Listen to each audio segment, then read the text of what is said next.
mis colegas, tenemos que saber, ¿no? Al hablar de tomografía de encéfalo, identificar las estructuras normales, ¿no? Si bien ustedes ven acá, es un corte prácticamente, ¿no? En el cual estamos viendo los globos oculares, ¿no? Vemos la parte ósea, pero lo que nos llama la atención es esta parte, ¿no? Esta es una imagen hiperdensa, ¿no? Que prácticamente dentro de la nomenclatura a una tomografía se le conoce como esos tres términos, ¿no? Una imagen hiperdensa, isodensa e hipodensa, ¿no? Vamos a ver qué más quiere ingresar para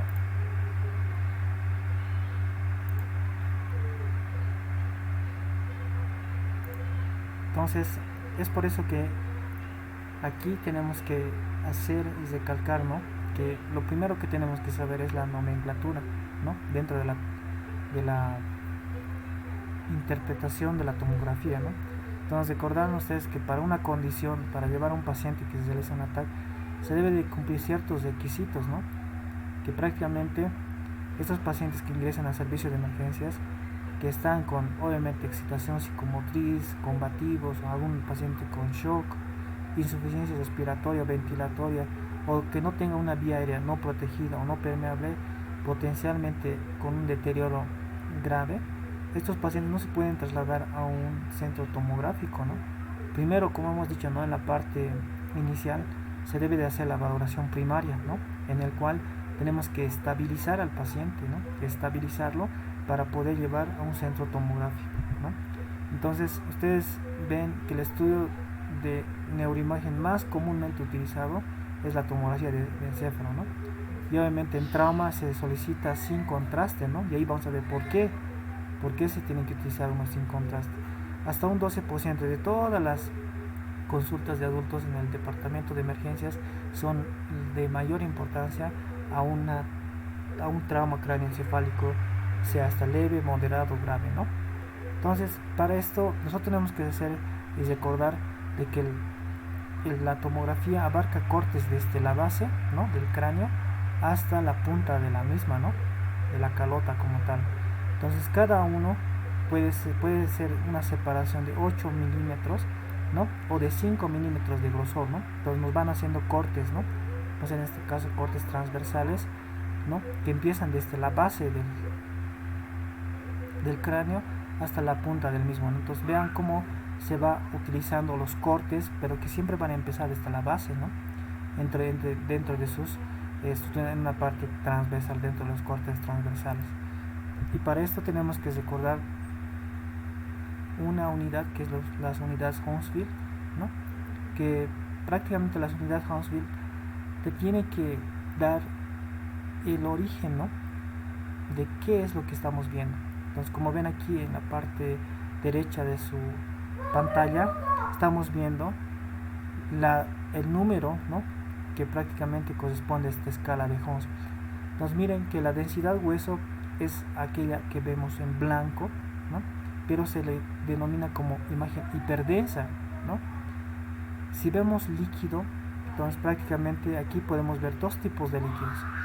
Aquella que se puede utilizar sin contraste, que se va a ver como negro, pero si nosotros pedimos una tomografía de encéfalo simple, o en este caso con contraste, vamos a ver al líquido, ¿no? A esa imagen contrastada con una imagen blanca, ¿no? Y obviamente el aire se ve negro, ¿no?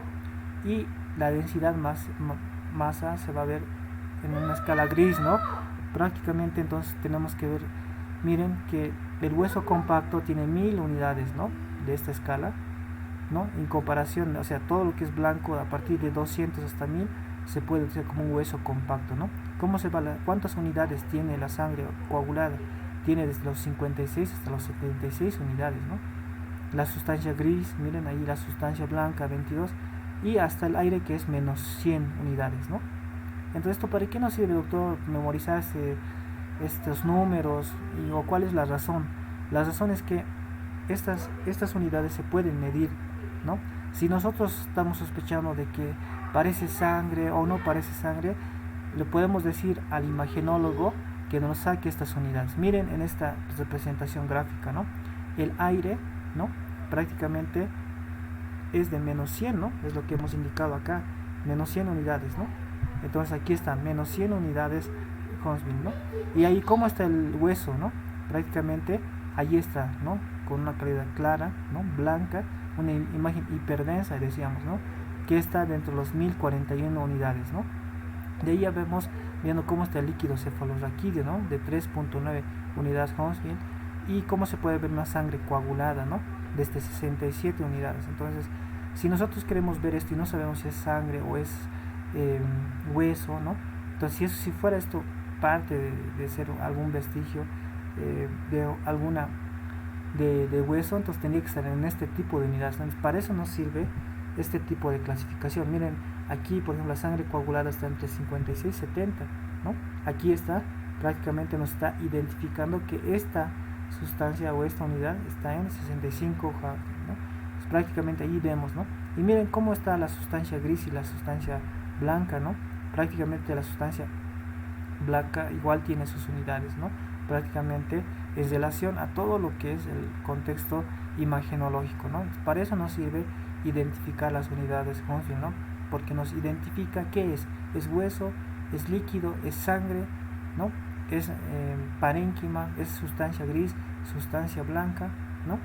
En relación a eso. Entonces, esto vamos a hacer como un breve repaso. Obviamente, por favor, les pediré que sigan los cortes, ¿no?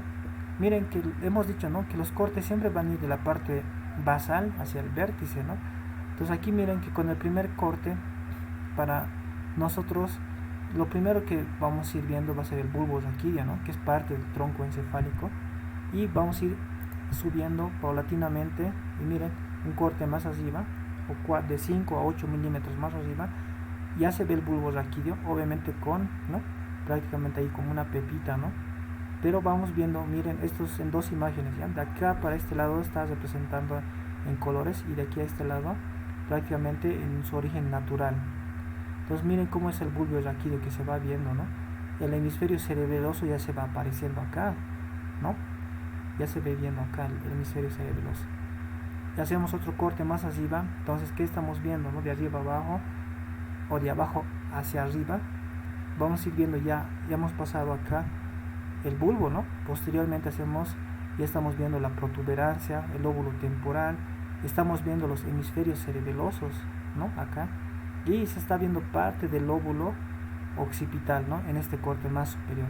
Y así vamos a ir desglosando más arriba. Miren, acá ya se ve el mesencéfalo, aquí el hemisferio cerebeloso se está ya empezando a perder, y aquí se ve el lóbulo occipital.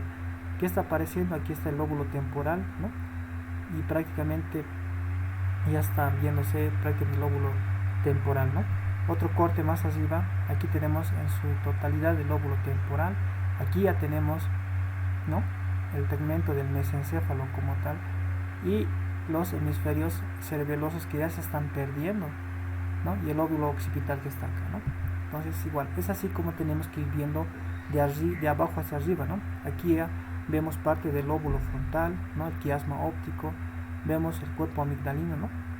El mesencéfalo que ya está ahí, ¿no? Prácticamente esta parte, cuando está paciente con edema cerebral, a veces pierde esta contextura, ¿no? Como una manzana.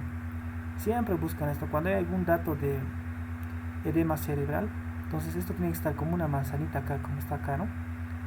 Si pierde esa figura, ¿no? Entonces obviamente ya puede haber algún dato de una herniación uncal, ¿no? Por el edema cerebral que puede presentar este paciente, ¿no? Ahí está el lóbulo temporal, los ventrículos laterales, el lóbulo occipital, ¿no? Y más cortes más arriba, aquí ya vemos prácticamente el tálamo, ¿no? Ahí vemos el putamen y la parte del lóbulo frontal que se va igual viendo, ¿no? En la parte frontal, y el lóbulo parietal, ¿no? Y ahí el lóbulo occipital. Entonces, como verán, aquí ya está apareciendo igual el lóbulo, en sí los ventrículos igual, ¿no? El ventrículo lateral con sus astas correspondientes, ¿no? Aquí el ventrículo lateral, asta temporal, ¿no? Y ya estamos viendo, por ejemplo, esta imagen que se puede desconfigurar cuando hay un incremento del líquido cefalorraquídeo, puede tener algún dato de hidrocefalia, ya sea normotensiva o hipertensiva, ¿no? Aquí tenemos el núcleo caudado, aquí todavía está el tálamo viéndose, ¿no? Y miren cómo ya está el lóbulo parietal y el lóbulo occipital desapareciendo, ¿no? hasta que llega al final, ¿no? Que va del núcleo caudado, se va viendo parte el lóbulo frontal y el lóbulo, en este caso, ¿no? El lóbulo parieto occipital como tal. Y al final, en el vértice, solo tenemos el lóbulo frontal y el lóbulo parietal, ¿no? Para terminar en un hemisferio derecho y en un hemisferio izquierdo, ¿no? Entonces, a todo esto que hemos ido viendo, ¿no? Recordando la parte neurológica, ¿no? Hemos visto ahí, miren cómo vamos a ir viendo, ¿no? Desde lo más bajo hasta ir corte por corte, haciendo cada interpretación de cada una de estas estructuras, ¿no? Los medios de contraste, ¿para qué se utilizan? Obviamente nos ayuda para ver estructuras vasculares y estudiar obviamente lesiones, ¿no? ¿Qué medios de contraste se utilizan, ¿no? Son los hidrosolubles yodados, que pueden ser iónicos o no iónicos, ¿no? Y hasta aquí, por ejemplo, las reacciones que se tenía, ¿no? Recientemente, año pasado ha salido, ¿no? Que los contrastes no se debía utilizar en pacientes renales, ¿no? Que obviamente por su hiperosmolaridad estaba contraindicado. Pero se ha hecho un gran estudio, esto también lo voy a compartir en el grupo, en el cual a los pacientes que sí son renales y que requieren contraste, no se ha demostrado que hay alguna alteración, ¿no? ni incremento con la mortalidad, ¿no? Obviamente sí también puede ser algún tipo de anafilaxis, ¿no? Que es independiente de la dosis, ¿no? Entonces prácticamente, ¿qué podemos decir del contraste? Que son dosis dependientes, ¿no? Y obviamente esto tiene, ¿no? todavía su tiempo. En sí, trauma es más recomendado el TAC de encéfalo simple, ¿no? Entonces, aquí tenemos que ver los medios de contraste reales, ¿no? Cómo vemos a un paciente o una tomografía de encéfalo con contraste, ¿no? Ahí podemos ver los vasos, las meninges, ¿no? Podemos ver glándulas fuera de la barrera hematoencefálica, ¿no? Como ejemplo la glándula pineal, la hipófisis, los plexos coroideos, ¿no? Y obviamente si encontramos una barrera hematoencefálica alterada, y ahí vamos a ver la inflamación de las meninges, ¿no? Una inflamación, una meningitis o algún tipo de infarto, ¿no? Entonces, ¿cuándo sí o cuándo no? ¿No? Sin contrastes puede ser malformaciones congénitas, traumatismos, ¿no? Hemorragia, hidrocefalia, demencia, ¿no? Y obviamente con neoplasias, ¿para qué? Para descartar algún tipo de neoplasia, inflamaciones, alteraciones vasculares o inflamatorias, ¿no? Entonces, tenemos que saber también de todo esto, qué variantes hay normales, ¿no? Normalmente hay una simetría de ventrículos laterales, ¿no? Es bien común, miren aquí los ventrículos laterales, quien sea puede decir aquí hay una masa, ¿no? Buscar una masa, ¿no? Pero a veces esto obviamente tiene que estar relacionado con la clínica y obviamente también con el corte, ¿no? Esto puede aparecer en algunos cortes, pero desaparecer y obviamente que no tenga alguna clínica, ¿no? Y es la búsqueda de elementos que produzcan algún efecto de masa o atrofia regional, ¿no? Que puede ser una variante normal como tal. Y hay otro, ¿no? Como por ejemplo acá puede haber calcificaciones de los plexos coroideos, ¿no? En el cual nos puede hacer sospechar de que, mira, aquí hay una hemorragia, digamos, ¿no? Ya que se ve ahí, ¿no? Puede ser hay una hemorragia intraparenquimatosa, pero a veces acá, ¿no? En la parte puede ver que obviamente por la edad estos plexos ya se pueden tener calcificaciones, ¿no? Más comúnmente en los ventrículos laterales, ¿no? A nivel de los trígonos. No confundir con tumor o sangre, ¿no? Que es una variante normal y que son calcificaciones de origen dural, ¿no? Más comúnmente en la hoz del cerebro, ¿no? Acá atrás, ¿no? Que como acá se está viendo. Y hay otras que, por ejemplo, artefactos en la fosa posterior. Miren este raspillado, ¿no? En la fosa posterior de endurecimiento del rayo, ¿no? Dicen, en la protuberancia aparece imágenes igual, ¿no? Miren acá, lineales, ¿no? Acá miren, igual miren acá las imágenes lineales o regiones temporales, o también presentan artefactos, pueden confundirse con contusiones, ¿no? Alguna contusión cerebral, ¿no? O gliomas, ¿no? De bajo grado. Entonces eso también son variantes normales, ¿no? Miren que puede hacernos confundir con algún diagnóstico, ¿no? Acá también, ¿no? Miren acá, dentro de eso hay granulaciones aracnoideas, ¿no? Que son producidas idénticamente o en indentaciones de la tabla, ¿no? Interna del cráneo, ¿no? Que son prácticamente las granulaciones y no son algún tipo de malformaciones o alguna alteración hemorrágica, ¿no? Es muy frecuente igual en la escama occipital, ¿no? y obviamente no se deben confundir con alguna metástasis, ¿no?, sanguínea que vamos a ir viendo en los diferentes cortes. Entonces, para todo esto sirve, ¿para qué sirve entonces la ventana ósea, ¿no? Siempre, ¿no?, paciente que llega a emergencia, trauma cráneoencefálico, se debe de pedir la ventana ósea, ¿no?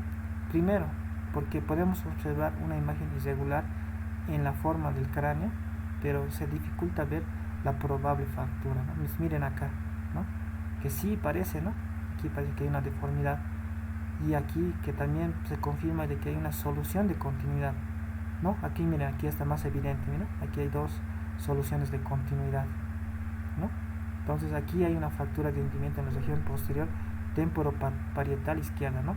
Entonces, para todos estos colegas, ¿no?, todo lo que yo estoy viendo acá, ¿no?, para mí es izquierdo, y todo lo que estoy viendo acá es derecho, ¿no?, porque la imagen se entrecruza, o sea, ¿no?, se empieza a entrecruzar. Esto para mí es derecho y esto para mí es izquierdo, ¿no? Por eso aquí dice, ¿no?, en la región temporoparietal izquierda, ¿no? Muchas veces se confunde. Aquí yo podría decir temporoparietal derecha, ¿no?, porque esta es mi derecha. No, es la imagen se entrecruza porque es esta la imagen de interpretación, ¿no? Y así vamos viendo diferentes alteraciones. ¿Hasta aquí alguna duda, colegas? De ahí vamos a ir viendo ejemplos de las alteraciones más frecuentes que llegan a la parte neurológica. ¿Se me escucha, verdad, colegas? ¿O es que tal vez...? Sí, quedó claro.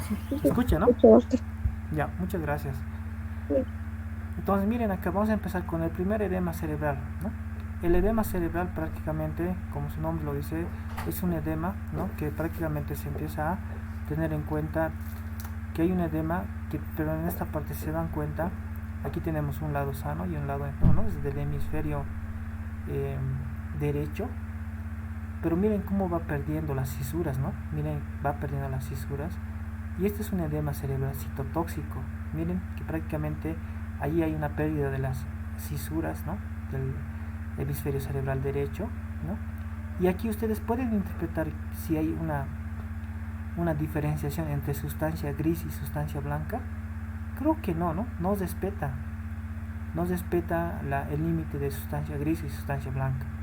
Entonces, cuando no respeta el edema, ¿no?, la diferenciación entre sustancia gris y sustancia blanca, como en este caso, a esto se le llama como un edema cerebral citotóxico, ¿no? Y aquel que respeta, sí, ¿no? Miren, este es un edema cerebral que aquí está con la flechita, pero que respeta el límite de sustancia gris y sustancia blanca, a esto se llama un edema cerebral vasogénico. Miren las dos diferencias, ¿no? Un edema cerebral citotóxico que no respeta el límite entre sustancia gris y sustancia blanca, citotóxico, versus a un edema vasogénico, ¿no? Pues miren que aquí hay una pérdida de las cisuras. Obviamente aquí sí se está respetando el límite entre sustancia gris y sustancia blanca. Esto es característica de un edema cerebral de tipo vasogénico y esto de uno de tipo citotóxico, ¿no? Aquí también, ¿no?, miren el edema cerebral, que prácticamente, si bien no es un edema cerebral tan excestuoso, pero prácticamente acá hay una pérdida, ¿no? No respeta el límite entre sustancia gris y sustancia blanca, ¿no? Y esto, por ejemplo, que es típica pregunta, ¿no, colegas? Aquí, por ejemplo, hay un signo, ¿no?, de la cuerda, ¿no?, o la cola de ratón, o en este caso el signo de la arteria hiperdensa, ¿no? Prácticamente son aquellos datos indicativos de alguna hemorragia subaracnoidea, ¿no?, que puede presentarse, que es este signo, en este caso de la arteria cerebral media izquierda, ¿no? Miren cómo se ve acá, ¿no? Posiblemente tenga algún tipo de aneurisma roto, ¿no?, o algo, pero tenemos que buscar estos signos típicos que nos hacen ver algún tipo de alteración. Aquí igual, ¿no?, un AVC hemorrágico, en este caso dentro de las hemorragias intraparenquimatosas. Esta, por ejemplo, hemos dicho, ¿no?, es para identificar si es sangre. Aquí se la proyecta con las unidades Huntsville y ahí nos puede salir 70, 80, ¿no?, indicándonos de que es un coágulo, ¿no? Entonces, una hemorragia intraparenquimatosa. ¿En qué área estará, colegas? Aquí ustedes recordarán que aquí teníamos el tálamo, ¿no?, aquí teníamos el putamen, ¿no? Entonces prácticamente esto sería una hemorragia intraparenquimatosa, ¿no? En el tálamo, ¿no? Y así tenemos varias, ¿no? Aquí, por ejemplo, ya está prácticamente todo compromiso, ¿no? Miren esta hemorragia intraparenquimatosa, ¿no? Del tálamo izquierdo, ¿no? Está comprometiendo el putamen, el núcleo caudado, ¿no? Hay un efecto de masa. Miren esta lesión, miren esta imagen hipodensa que va a rodear a la hemorragia. Esto se llama un edema de tipo perilesional, ¿no?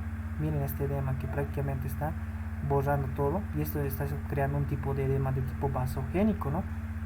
¿Qué era aquel edema vasogénico? Aquel que respetaba la sustancia gris, la sustancia blanca, ¿no? Miren cómo está ese efecto de masa que está incluso comprimiendo son los ventrículos laterales, ¿no? Y ahí su edema perilesional. Entonces esto es una hemorragia en el tálamo, ¿no? Aquí tenemos una hemorragia, pero esto fue la primera imagen que les puse, ¿no? La hemorragia en el cerebelo. Miren, en este caso, ¿en qué hemisferio será? Esto es en el hemisferio cerebeloso izquierdo, ¿no? Aquí hay una hemorragia intraparenquimatosa a nivel del cerebelo, ¿no? Y obviamente hay un edema cerebral o cerebeloso en este caso, y aquí igual tenemos una hemorragia en el tallo cerebral, ¿no? O sea, aquí miren cómo a nivel de lo que es el mesencéfalo se ha producido, ¿no? Una hemorragia cerebral, y miren la característica, ¿no? De una imagen hiperdensa localizada a nivel del mesencéfalo, ¿no? A nivel del tallo cerebral, que son imágenes típicas que se puede ver. Aquí igual otra hemorragia más grande, ¿no?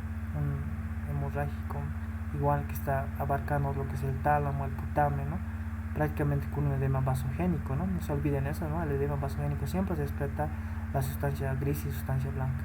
Aquí ya obviamente ya hay incluso un volcado en los ventrículos. Miren, ya hay aquí parte de lo que es el sangrado, se ha extrapolado al hemisferio derecho, ¿no? Con un gran efecto de masa, ¿no? Prácticamente. Aquí tenemos igual, ¿no? Un sangrado, ¿no? En lo que es, en este caso, el lóbulo parietal, ¿no? En este caso, derecho, donde tiene igual una imagen hiperdensa, rodeada de una imagen hipodensa, ¿no? De un edema vasogénico, ¿no? Respetando la sustancia blanca y la sustancia gris.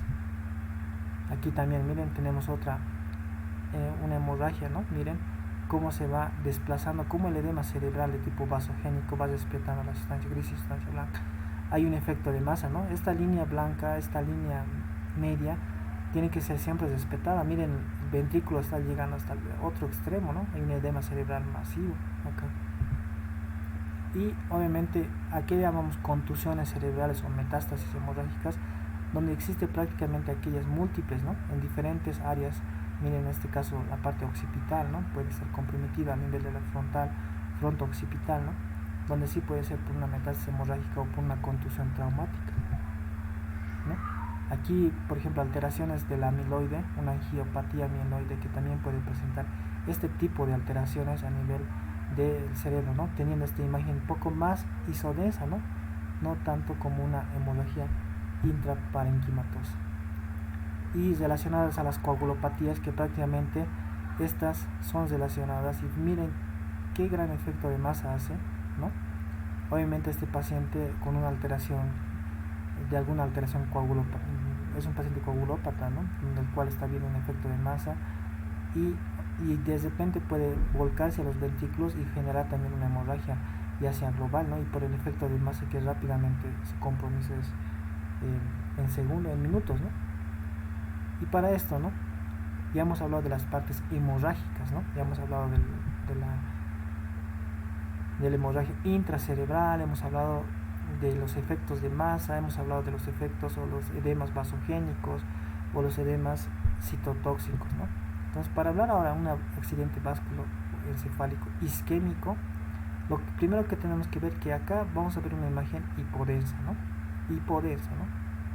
Prácticamente acá lo que tenemos que saber, ¿no? Que cómo podemos diferenciar un agudo de uno crónico, ¿no? Cuándo es agudo y cuándo es crónico. Entonces, esa es la que nos va a definir el tiempo, ¿no? Miren acá, cuando hay menos de 24 horas, ¿no? Prácticamente sí hay un edema, ¿no? Pero esto ¿de qué tipo será este edema? No creo que sea vasogénico, ¿no? En este caso es de tipo citotóxico, porque miren acá, no estás espetando, ¿no? Como el edema vasogénico, ¿no? Se veía bien ahí la sustancia gris y blanca. Pero en este caso hay un edema de tipo citotóxico, ¿no? Donde prácticamente todo el hemisferio derecho, en este caso, está comprometido, ¿no? Y eso son antes de las 24 horas. Pasadas las 24 a 48 horas, en este caso, miren, ya se evidencia más, ¿no? Prácticamente es un edema citotóxico, ya obviamente aquí por una alteración vascular, isquémico se está produciendo, ¿no? Y cuando ya es uno crónico, mayor a una semana, miren todo esto, ¿no? Esta laguna en el cual ya no existe, ¿no? La diferenciación. Hasta aquí, por ejemplo, hubo algún efecto de masa, miren, esto lo diferencia de uno agudo de uno crónico, miren. Hasta aquí sí estaba viendo la parte de desplazamiento de la masa, pero en este caso, miren, cuando ya es uno crónico, obviamente se queda con esa secuela hipodensa, ¿no? Y miren, ya no hay tanto el efecto de masa ni tampoco hay datos de edema cerebral, ¿no? Ya se circunscribe y se queda con el vestigio prácticamente, ¿no? Entonces, eso lo separa de uno agudo de uno crónico, colegas, ¿no? Esa es la gran diferencia entre un ABC isquémico de tipo agudo y crónico. Entonces, nuevamente, para que no se les vaya esto, ¿no? Esto es prácticamente agudo cuando hay un efecto de masa, edema cerebral, pero un paciente ya crónico, miren, la línea media se mantiene, no hay un efecto de masa, obviamente conserva la imagen hipodensa, ¿no? Más hipodensa, ¿no? Y en este caso no hay el efecto de masa, ¿no? Entonces es la gran diferencia entre una vez isquémico agudo y uno crónico, ¿no? La otra que decíamos, ¿no? Que en este caso, como verán, hay una hemorragia subaracnoidea, ¿no? Prácticamente por debajo de la aracnoides, ¿no? Miren este raspado, como se dice, ¿no? Como el raspado de la, en este caso de la tiza en el pizarrón, ¿no? Prácticamente nos asemeja a eso, ¿no? Miren que es una hemorragia subaracnoidea de la tercera media, ¿no? Al igual que en este caso, por ejemplo, miren acá, ¿no? Hay en la parte occipital, ¿no? Donde interpretamos esos lugares donde no tenía que ver esas imágenes, parece una imagen contrastada, ¿no? Entonces, bueno, en este caso nos sirve para hacer esta diferencia, ¿no? Una hemorragia subaracnoidea. Entonces, prácticamente en las cavidades que representa esta hemorragia subaracnoidea. Ya para un tumor o para una masa intraparenquimatosa, ¿no? Ya dependiendo, ¿no? Que puede ser una imagen hipodensa circunscritas con imagen hiperdensa, y obviamente que sí puede haber algún efecto de masa, en este caso no lo hay, ¿no? Pero sí tiene un tumor cerebral esas características, ¿no? De ser una imagen hipodensa versus a lo que es una metástasis, ¿no? Son múltiples, ¿no? Con una contusión cerebral que puede presentarse. Miren, aquí están las dos partes occipitales, parte del temporal, en este caso de la parte temporal y occipital, ¿no? Aquí vemos igual nuevamente, miren, un tumor que también esto sí tiene un efecto de masa, ¿no? Aquí está el tumor bien localizado, imagen hiperdensa, tiene su edema cerebral, ¿no? Este edema cerebral, ¿de qué tipo será? ¿No? Al ver que está respetando, sería de tipo vasogénico, ¿no? Pero aquí obviamente está provocando un efecto de masa por este tumor, ¿no? Y el absceso cerebral, esto es una imagen típica de un absceso cerebral. Tenemos acá un absceso cerebral, ¿no? En la región temporal izquierdo, ¿no? Donde el cual estamos viendo una imagen obviamente con un fondo hipodenso y una imagen hiperdensa alrededor, pero miren esta, ¿no? Hay una imagen hipodensa y eso es una lesión perilesional, se le llama, ¿no? Una imagen hiperdensa que está generando un tipo de edema, ¿no? Igual está generando un tipo de edema